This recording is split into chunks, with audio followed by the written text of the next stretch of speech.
ఎప్పుడో చిన్నప్పుడు కొట్టాల్సిన అమ్మ బాక్స్ ఆఫీస్ దగ్గర భారీ ఎత్తున సంక్రాంతికి రిలీజ్ అవ్వడానికి సిద్ధమవుతున్న సూపర్ స్టార్ మహేష్ బాబు మరియు త్రివిక్రమ్ శ్రీనివాసుల క్రేజీ కాంబినేషన్లో వస్తున్న సెన్సేషనల్ మూవీనే గుంటూరు కారం. సాలిడీ అంచనాల నడుమ రిలీజ్ కాబోతున్న ఈ చిత్రం రేపు భారీగా రిలీజ్ అవుతున్న సంగతి తెలిసిందే. అయితే గుంటూరు కారం నుంచి యూఎస్ఏ నుంచి ప్రీమియర్స్ షోలు అయితే పడ్డాయి. అక్కడ నుంచి అయితే రివ్యూస్ మనకు వస్తున్నాయి. యూఎస్ఏ నుంచి వస్తున్నటువంటి రివ్యూ ప్రకారం మనకు గమనిస్తే సినిమా ఎలా ఉంది అనేది మనం గమనిస్తే మటుకు గుంటూరు సినిమాకి అక్కడ నుండి ఫస్ట్ టాక్ బయటకు వచ్చేసింది. సినిమా స్టోరీ పాయింట్ను పూర్తిగా రివీల్ చేయలేదు, కానీ చిన్నప్పుడే తన తల్లికి అనుకోకుండా దూరం అవ్వాల్సి వచ్చిన హీరో రెబల్గా పెరగగా తిరిగి తన తల్లి ఫ్యామిలీ ఎదురు అయిన తర్వాత ఏం చేశాడు అన్నదే ఓవరాల్గా సినిమా కథ అని తెలియజేస్తున్నారు. పర్ఫెక్ట్గా మాస్ అండ్ కమర్షియల్ ఎలిమెంట్స్తో నిండిపోయిన గుంటూరు కారం స్టోరీ పాయింట్ ఆల్రెడీ మనం ఎన్నోసార్లు చూసినట్టునే ఉన్నా కూడా త్రివిక్రమ్ ఒక వెరైటీ యాక్షన్లో చూపించాడు అని తెలియజేస్తున్నారు.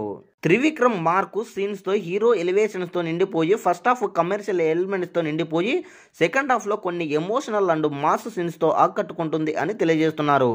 ఓవరాల్గా సినిమా బ్లాక్ బస్టర్ హిట్గా నిలిచే అవకాశాలు ఉన్నాయి అని తెలుస్తున్నారు. చాలా వరకు అన్ని పాజిటివ్గానే రివ్యూలు వస్తున్నాయి. అందుకే త్రివిక్రమ్ సినిమా చాలా రేర్గా అంచనాలు తప్పుతాయి. కానీ గుంటూరు కారం మాత్రం ఆడియన్స్ అంచనాలను అందుకునే కంటెంట్ కంటే భారీ మూవీతో వస్తుంది అని తెలియజేస్తున్నారు. మరి అదే నిజమైతే మటుకు బాక్స్ ఆఫీస్ దగ్గర ఇక మాస్ రంపేజ్ ఖాయమని చెప్పొచ్చు.